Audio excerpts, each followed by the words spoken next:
violence and other kind of violence.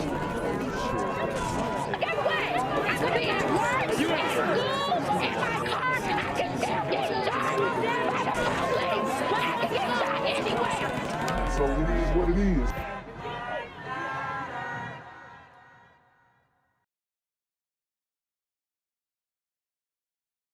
What's good, YouTube? It's the Black Gen Z Mindset. Make sure you go ahead and like, comment, share, and subscribe. Let's get into the video. First up, let's go. Over 120 kids participating in Prison Fellowship's Angel Tree program in Atlanta. A day of football and fun for kids with at least one parent incarcerated. And Atlanta's police department stepping up, coaching and motivating on the field. So this is nice to see, these football, police officers coaching these students in football, these kids with incarcerated parents. It's good to see, even though we've had people chanting to defund the Atlanta police, they are actually out here trying to make a difference, trying to put together programs. And this seems like a very wholesome and good-hearted event. The day was the launch of Opportunity Kids, an initiative to change mindsets and the label at-risk youth to Opportunity Kids. We want these kids to grow into the God-given potential that all of them have. Get back. Good job, man. And 13 Atlanta Police Department off-duty officers were right there leading the day's event.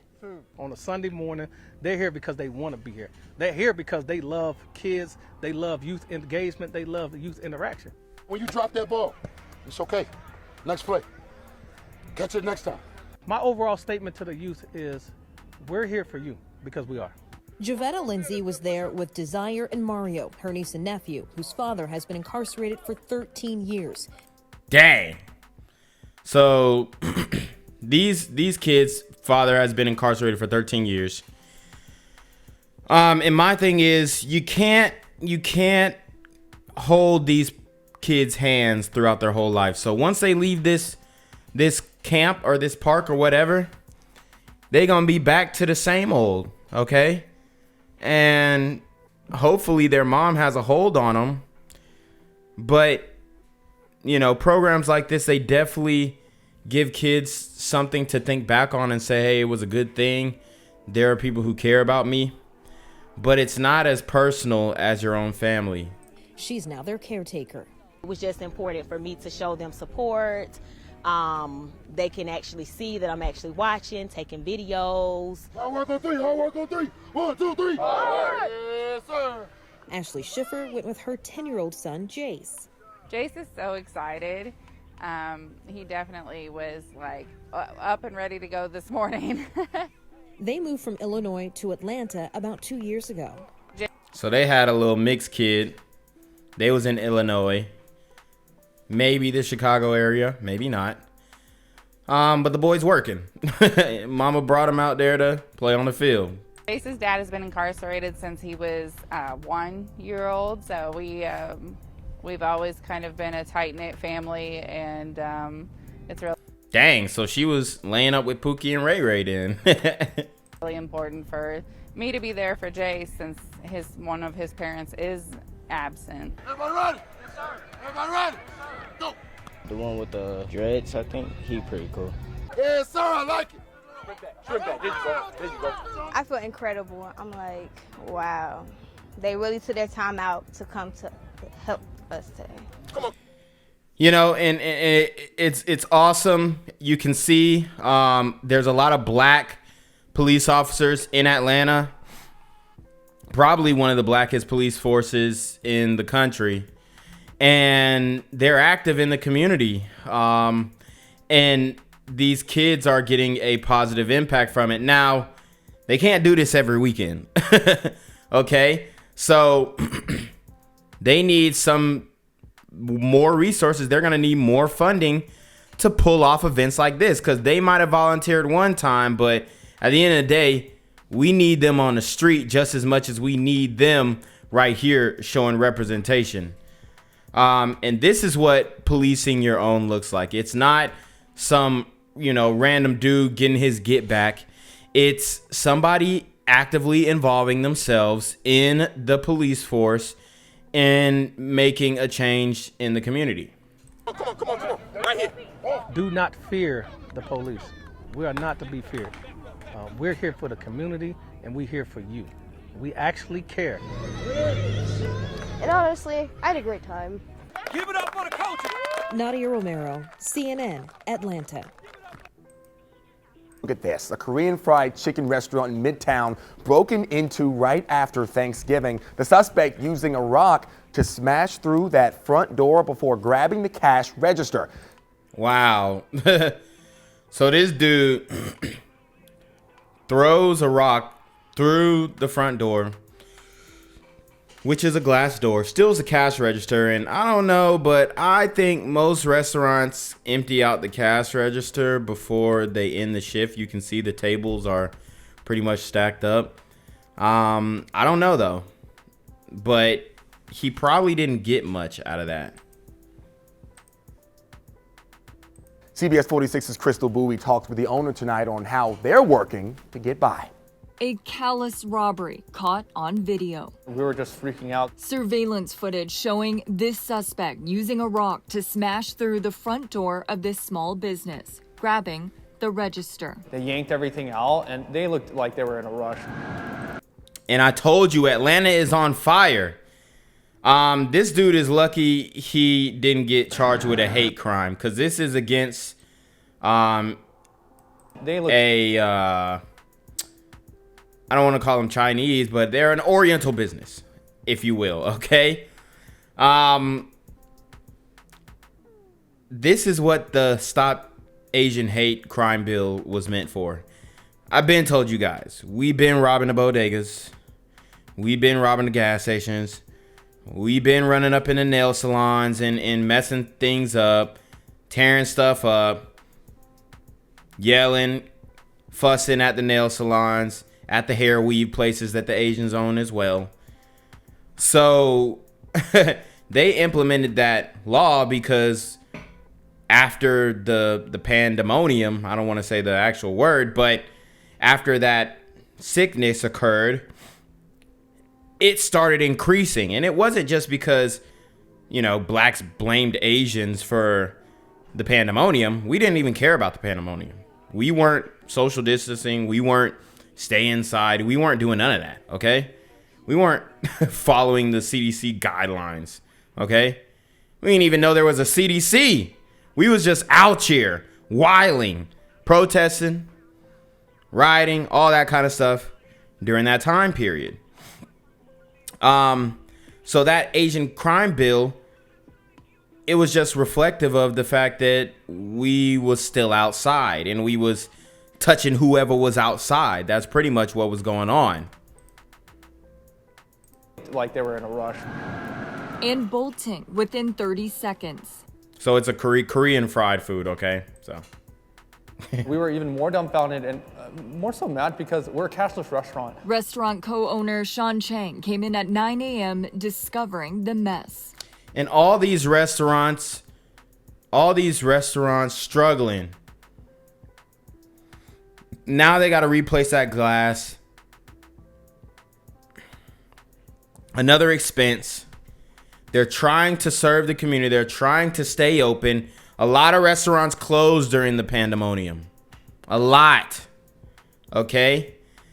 And we got brothers out here not caring, going, stealing a cash register. They ain't got no cash in it. This is how dumb our criminals are. And I keep saying, brothers is just trash at committing crimes, point blank. This was the last thing we were expecting after Thanksgiving. Mukja Korean fried chicken in Atlanta can't seem to catch a break. We're just a small business just trying to make it. We've already had a rough year with the pandemic. Reopening 12 hours. And this is why them Asians give you a hard time. They selling fried chicken, which y'all know who is gonna bring. Even though everybody likes fried chicken, but y'all know majority of people who's gonna pull up at the fried chicken spot. This is why Asians giving y'all a hard time. This is why they don't like us. Because of shit like this. Because we'll go in there, buy a box of fried chicken, or, run off on a box of fried chicken, come back later that night, try and steal the cash register. Like, I guarantee the dude who broke in, probably copped some within that week from that same Asian spot. After the robbery. Well, we're regulars every time we visit Atlanta. Customers stopping by for dinner to show support. It's just sad that this particular business was hit, or any business really was hit during Thanksgiving. With hopes the criminal will be caught and the business can get back to doing what they do best. He ain't getting caught. Serving customers. Life still moves on. You still got to do things, whatever you can. So, bro, this man is in a wheelchair, bro. We just that karma that everybody say they believe in, that karma is just building up, bro. Like, you hit a Korean spot, immigrant small business Korean spot in Atlanta, and the owner is crippled. You going to hell, bro. yeah. To take a closer look at the surveillance video and to see if you recognize the criminal, go to CBS46.com. Reporting in Atlanta tonight, Crystal Bowie, CBS 46. So, guys, I wanted to bring this story to your attention because this also happened in Atlanta. I told you Atlanta is on demon time. And these power couple influencers ended up in a murder-suicide situation. So, Ronnell and Keianna Burns, tragic end for a young power couple. This woman right here took out her husband because he said he wanted to split up, or they both mutually agreed that they wanted to split up. She killed the man because apparently she couldn't live without him. And they're supposed to be a Christian power couple and all this stuff, but ain't nothing too Christian about suicide. But anyways, on social media, Ronnell and Keianna Burns had it all: wealth, beauty, influence, a loving blended family, and a network of ambitious mentees who were willing to grow old and rich with them. The successful duo, their business included Primerica Insurance, six-figure ambition entrepreneurial program, and Critique Designs Beauty and Barber Shop, recently moved from St. Louis to Atlanta to expand their empire. Around 9 p.m. on Saturday, November 6th, police say that after a domestic dispute, Keianna shot Ronnell to death and then took her own life, okay? And they had 2 kids. According to reports, okay, so we just read that, November 6th, the teenage daughter reported a domestic violence incident to the police. Wow, so the daughter found him. How tragic. And then these be the main woman talking about some, oh, we got passed on trauma and trauma this and trauma that. But then you gonna give your daughter a traumatic experience like finding both of her parents shot to death. Okay, police were dispatched to the couple's home located in Sandy Springs, Georgia, approximately an hour outside Atlanta. Reportedly, upon the arrival of the police, the neighbors indicated they heard gunshots coming from within the home. Upon entry, the police found the couple deceased. In a statement, Sergeant Salvador Ortega of the Sandy Springs Police Department told the Christian Post, "This is still in the preliminary stages of the investigation, but I can confirm this to be a domestic violence incident where a wife shot and killed her husband and subsequently committed suicide. No one else was present at the home when the incident happened." Okay, so we're going to listen to this brother's spiel about him explaining their relationship, and I'm going to break down some of the things that he's saying.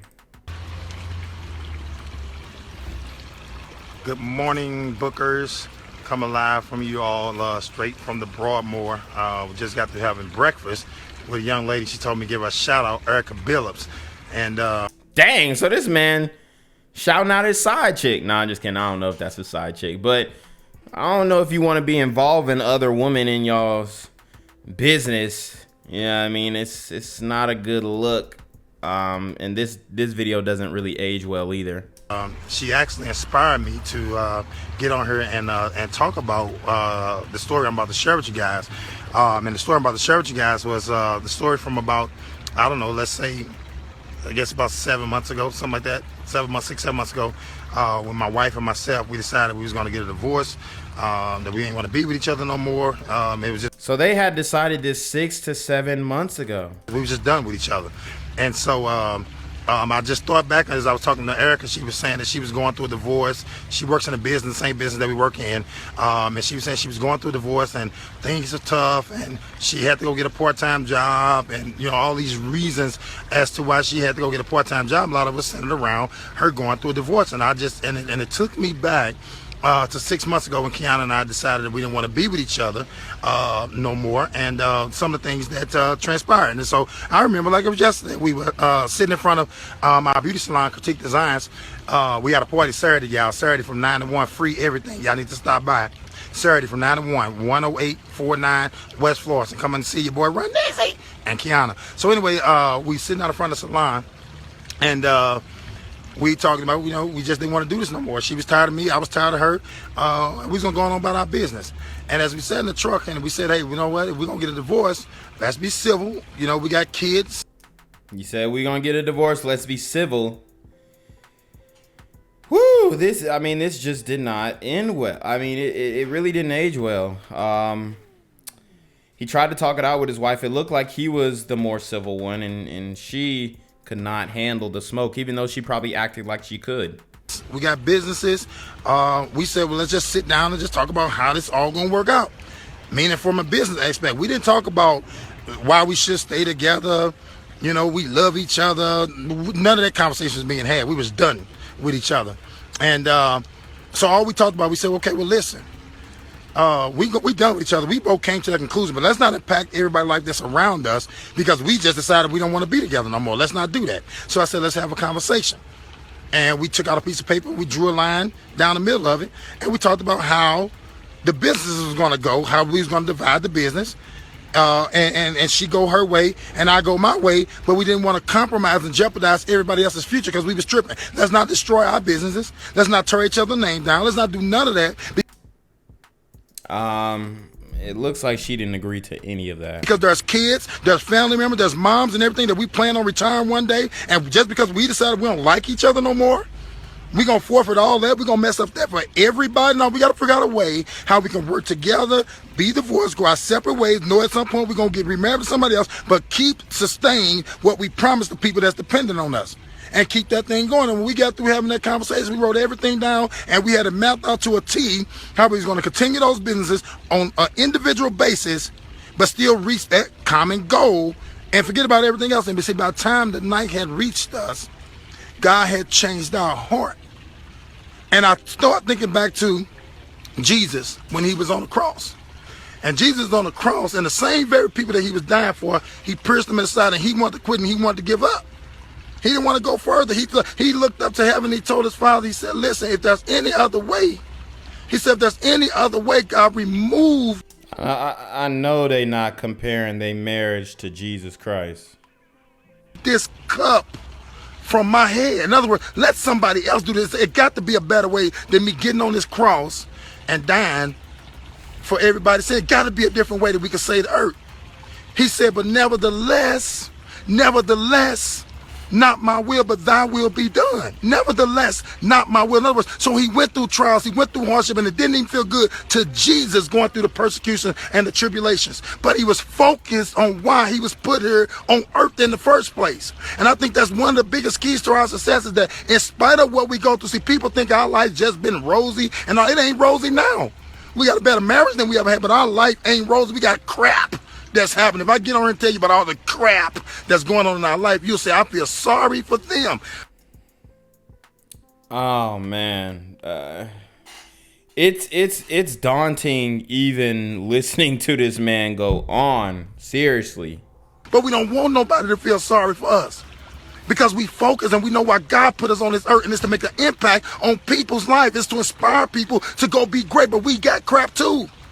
But when we go through our crap, we ain't giving up, quitting, letting go of what he put us on earth for, and it's to make a change for people, to give people inspiration that whatever in life they want to fight to go have and go do, they can go do it.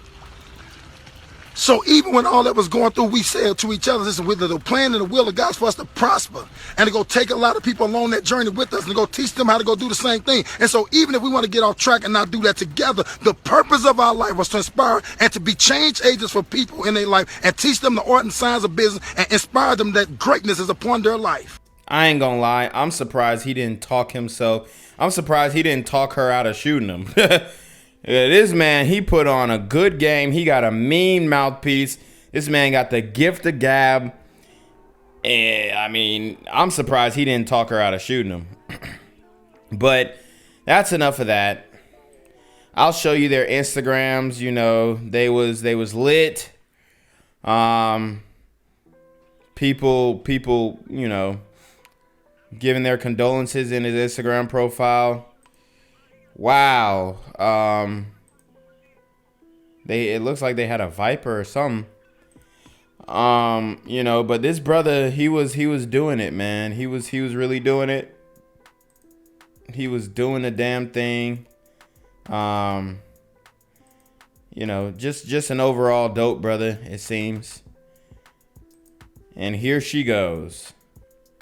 Keianna, she couldn't just let go.